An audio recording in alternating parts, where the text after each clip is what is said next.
My name is Nick Kovich. I'm a resident of Providence, and I'm with an organization called FANG, which is an acronym for Fighting Against Natural Gas, and we're vehemently opposed to this rate increase. Yeah. And I just wanted to take a few moments. I heard some folks earlier talking about natural gas pipelines as a solution, and I just want to take a moment to talk about why that's a false solution. Anybody that thinks more expanded fracked gas pipelines are good, I encourage them to visit Burrillville, Rhode Island. Yeah, that's right. There's, along these giant fracked gas pipelines, there's things called compressor stations which pressurize the gas and pushes it along the pipeline route. If you go up to Burrillville, there's people that live a quarter mile from a gas compressor station. You can talk to them about their respiratory illnesses, about when they moved there, their relatives started getting sick and dying. You can talk to them about the constant noise that breaks federal regulations, but since the compressor station is so old, it's been grandfathered in.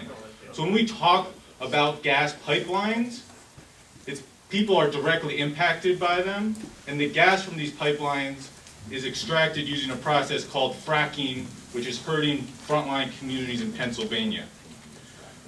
So why does natural gas support more gas pipelines? And first of all, these aren't just like little pipelines. The first expansion is going to cost $1 billion. The second expansion to Spectra's pipelines through Rhode Island is going to cost another $1 billion. And they just announced a plan for a third expansion that will cost $2 to $3 billion. So we have money for fossil fuels, but not for community-owned clean energy.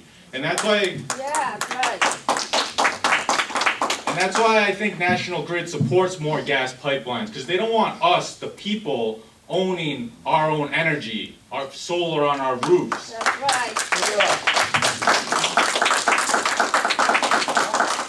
They want us to keep paying a bill every month, so that's why they're supporting all these more gas pipelines, and I think using this rate increase as an excuse to put pressure to have those pipelines built. Amen.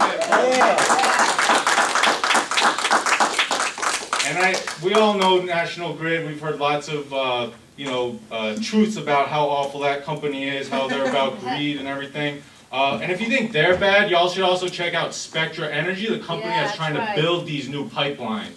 And it's not fair to pit the people of Rhode Island from choosing to side with National Grid and their rate increases, or Spectra Energy, another multinational billion-dollar corporation, and their gas pipelines.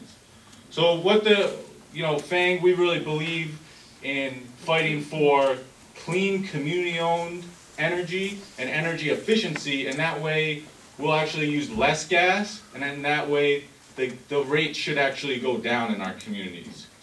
I just will say one other thing. I heard someone talking about gas exports. So it's if you look it up, these pipeline expansions, the first one is part of a multi-year process to get gas shipped up to Canada, where they're building LNG export facilities. The second Spectra pipeline expansion does this. It begins shipping gas up to Canada. So we shouldn't trust these gas companies either, just like we shouldn't trust National Grid. They're in this because it's about capitalism and them making the most profit possible. 1.3 billion. Yep. And also when we talk about pipeline expansions, sorry, once you get into pipelines, you talk a lot about them, but we pay for them by tariffs on our gas bill. So Spectra Energy is a billion-dollar corporation, but they want us to start throwing around billions of dollars to help supplement these pipelines. So it's a really false choice. And I really urge this commission to reject these rate increases. And I know myself personally will be back here on the 23rd. I'm going to bring a lot more folks with me. Yeah.